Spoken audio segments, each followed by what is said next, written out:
I the a-hole for not lying about my sister's whereabouts? My sister Jessie is married to a man named Kevin. I have no idea what's going on in their marriage, but Jessie once used me to lie to her husband that she was over at my place when she wasn't. I hated lying to him, and I told Jessie to never put me in that position ever again. A while ago, Kevin called me late at night, asking if Jessie was over at my place because she claimed we were having a girls' night out. I didn't know what to say, and when he heard Seinfeld playing in the background, he got suspicious. I got so fed up that I bluntly told him Jessie wasn't with me, and I hadn't seen her all day. Jessie and Kevin are getting divorced now, but my sister refuses to tell anybody why. She blames me and still isn't talking to me. Jessie claims she has a good reason for what she did, and I ruined her marriage. Am I the a-hole? Edit. My cousin Rachel just told me my sister Jessie is an escort and gave Kevin an STD. Today is Thanksgiving in Canada, and dinner is going to be very awkward. Now for the top comments. You're clearly not the a-hole. Sounds like Kevin already has his suspicions if he was calling you, and the Seinfeld theme song was all it took to tip him off. This situation is Jessie's fault and no one else's. Edit. Oh my god, Opie, you read it. That is almost beyond belief. That's going to be the most intense Thanksgiving dinner of all time. Buckle up. All it took was Seinfeld theme song for the House of Cards to come crashing. And STDs. Not the a-hole. Jessie is an a-hole for using you as a cover to lie to her husband. Jessie is an a-hole for not informing you she was using you as a cover. You clearly told Jessie not to use you as a cover. Exactly. She didn't just cheat and lie, and make her sister lie and use her sister as an excuse without telling her, and get angry at her sister when her husband found out her lies. But she put the health of her husband in jeopardy by not using protection. This is a trash human. Just throw them out. She blames me and still isn't talking to me. Well, gee, all you did was tell the truth, that you hadn't seen her. You already told her you didn't want to lie to cover her affair. I think we can probably infer that's what was happening here. And she didn't even pay attention to that. Just used you as a cover without even telling you? She can go pound sand. Not stay home. She wasn't just cheating. She was moonlighting as an escort and gave Kevin an STD. If I were Opie, I would be thrilled she isn't talking to me. Next story. Am I the a-hole for not wanting my mother-in-law to be involved in my pregnancy after the stuff she said to me? Background. I lost my husband to a drunk driver 3 months ago. Ironically, we were on our way to visit his parents to tell them about my pregnancy when the accident happened. I somehow got away with just a permanent scar on my forehead while he died in a hospital 8 hours later. We were able to talk to him some hours before he passed away, and it was not pleasant.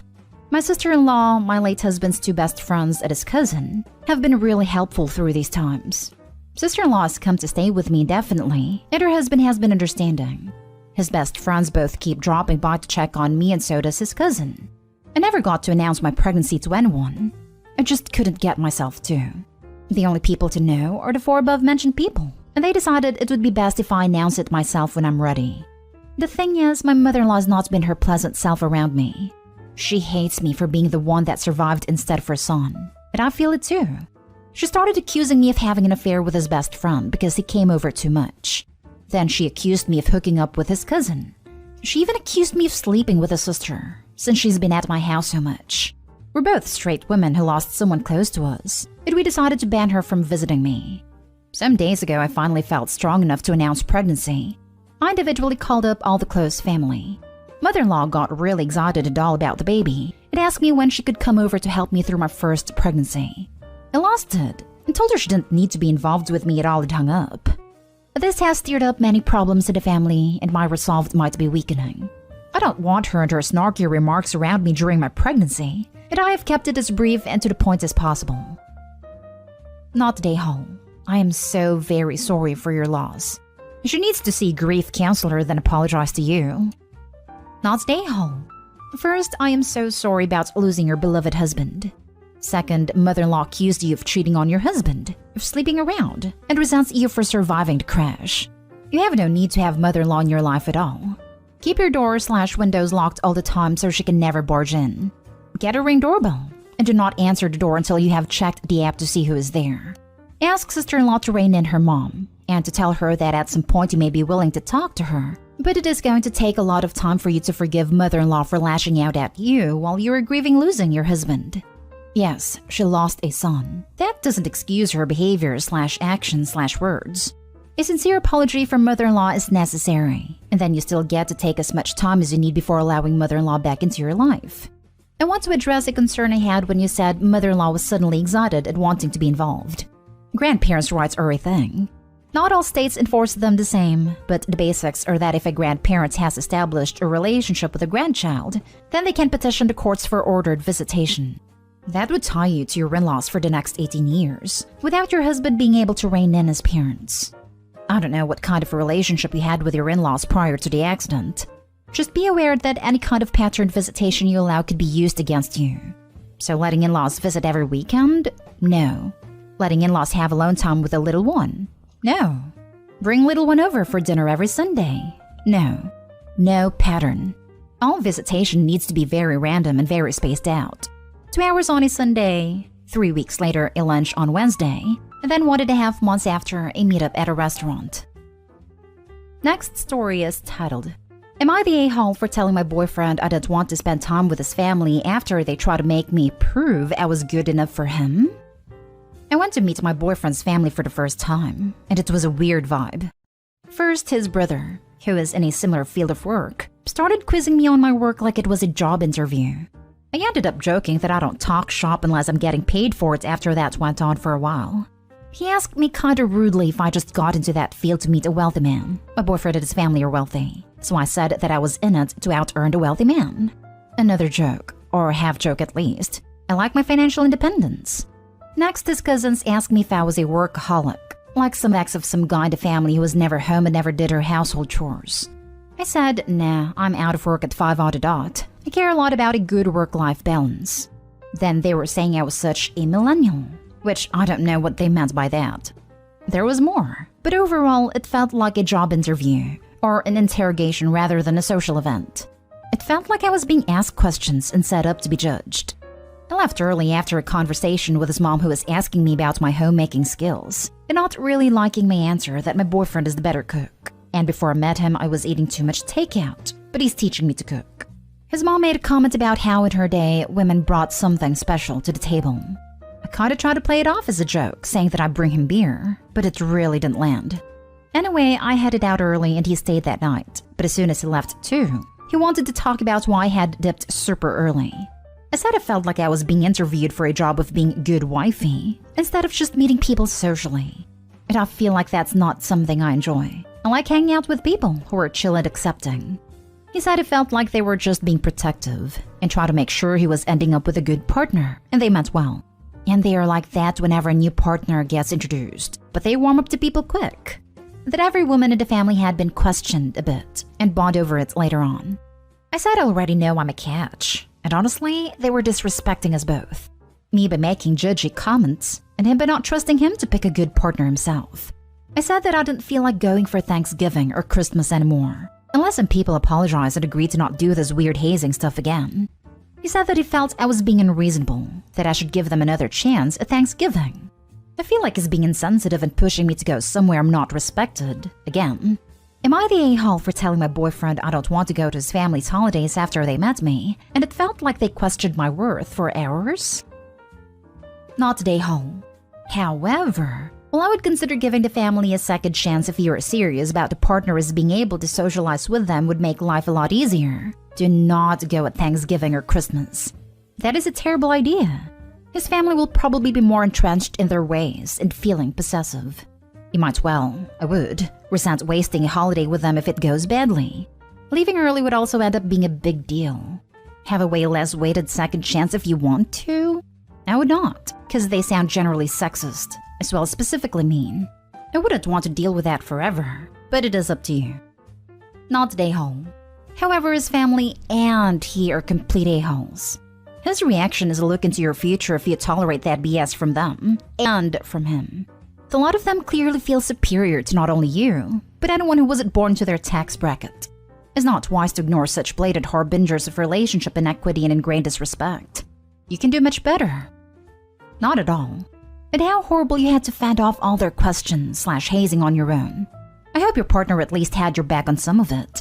Also, you've now clearly stated you are uncomfortable with this kind of behavior, so your partner should be addressing his family that this hazing is no longer acceptable. The women bond over their hazing period? Brr, makes me cringe. I wouldn't go either. We ended up talking to different people all night, so he wasn't really aware until I was like, alright, I'm heading out, and he was surprised. Yeah, like this is some sorority girl crap. They should be more mature than that. Next story. Am I the a-hole for hiring security for my wedding? I'm 25 female and getting married to my fiancé, 26 male, next spring, if all goes well. My father's girlfriend and her 2 children, whom I have known since I was 9 years old, are not invited. I don't want to go into it all here, but I will say that my stepmother did things that I as an adult now consider to be abusive, including stealing my belongings, trying to get me diagnosed with disorders I didn't have, and going into rages with almost no provocation. When I was 16, I left my dad's house and cut off all contact with him for years.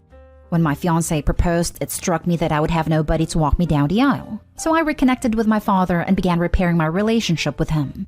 Unfortunately, his girlfriend and her kids were still in the picture, so I was polite to them and tried to only go see my dad when I knew they weren't around. A month or so ago, my stepmother walked in on me and my father while we were going over wedding plans, and she cheerfully mentioned that she hadn't gotten an invite yet, but she would like to RSVP, so we could set aside a vegetarian meal for her, which made things awkward because I hadn't sent her an invitation because I didn't want her to come, nor her kids. None of them had apologized for or even acknowledged my childhood, except my dad. I tried to give her the chance to, but she got very sulky with me and stormed off. I'm assuming so she could whine about me to her Facebook groups, seeing as that's what she always did when I pissed her off as a kid. A couple weeks ago, she sent me a message that just said, "Can't wait to see you on your big day." I didn't reply. I just called a friend from school who had started his own security company and offered him his first ever contract, my wedding. He graciously agreed. He thanked me for the contract on Facebook. He tagged me, and since he tagged me, my family saw it and now they're telling me I'm going overboard. And weddings are supposed to be happy occasions, and the presence of security would bring down the mood. Not only this, but now my dad's side thinks I'm psycho, paranoid, etc. because you don't need a whole security team to keep out one fat lady and her 2 kids. But on the other hand, it's my wedding, right? Thoughts? Added for clarification, while talking about the veggie meal thing, I did eventually come out and say that there wouldn't be a plate for her because she and her kids weren't invited. I didn't want them there because they never apologized for what happened in my childhood. She got sulky and left. Not day home. Regardless of your personal situation, it's always a good idea to have security to an event where a bunch of adults are going to get drunk. Taking into account your situation, it's even more of a necessity. I agree with this. We had security at our wedding, but that was due to the venue requiring it. We have to give a complete guest list, so they could check off who was attending. I know not all venues have this requirement, but I have been to a couple of weddings where I had to show ID to enter. Offer your photographer a bonus if they manage to get video of security tasing her and dragging her away. Not stay home. Okay, this made me burst out laughing when I was stressing out and about to have an anxiety attack. Thank you, and I may actually do this. Last story is titled, Am I the a-hole for ruining the family vacation by refusing to go to dinner after my husband laughed at his cousin's joke and telling him to take his mistress instead? I found out after we were already married that it's very common for the older generation of men in my husband's family to keep mistresses, as long as they're discreet about it and don't have any outside babies. We went on vacation with my husband's family, including his sister, cousins, and their spouses. My sister-in-law needed to get some new clothes because she was supposed to leave earlier than the rest of us, but decided to stay.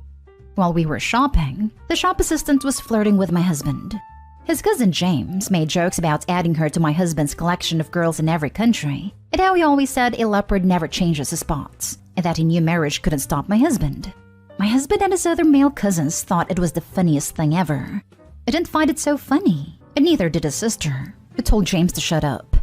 In the evening, we were supposed to go for dinner, and my husband noticed I wasn't getting ready, so he asked me to hurry up. I told him I didn't want to go. We had an argument where he was saying James was just joking. I told him I didn't find it funny, and he could take his mistress to dinner instead. He kept insisting he didn't have a mistress, and that James was just making a dumb joke and he was sorry for laughing, but I refused to budge. In the end, none of the other girls went to dinner with them. We all ended up going somewhere together and wouldn't let them come with us. For the rest of the vacation, my sister-in-law insisted we would treat it like a girls' trip, and the boys could do whatever they wanted without us. My husband was pissed at me for overreacting to a joke and ruining the family vacation, especially since James apologized too, but things didn't go back to normal. Was I the a-hole? Joking about a mistress is a deeply disrespectful thing to do. It sounds like you weren't the only woman fed up with this kind of banter. It is a shame the holiday wasn't what any of you planned it to be, but you are not the a-hole for being upset. I will say this, now that you are home, perhaps it is time to move past it. Make it abundantly clear that these kinds of jokes are not tolerated, but let it go. If it happens again, then it might be time to worry about the people in your life and reevaluate things. But until then, enjoy life. Good luck. This. Dump the husbands, sister-in-laws included, if they won't change. Keep the rest of the family. They sound cool. Not stay home. And good on you, women supporting each other. Adultery isn't a joke, and if your husband thinks it is, he has to think again. When you found out about the tradition, did you discuss it with your husband? What did you agree? How about the girls make a joke about the wife having a sideman, and see if he thinks that is so hilarious? Let's see if he feels embarrassed in front of his family. He shouldn't, right? It's just a dumb joke.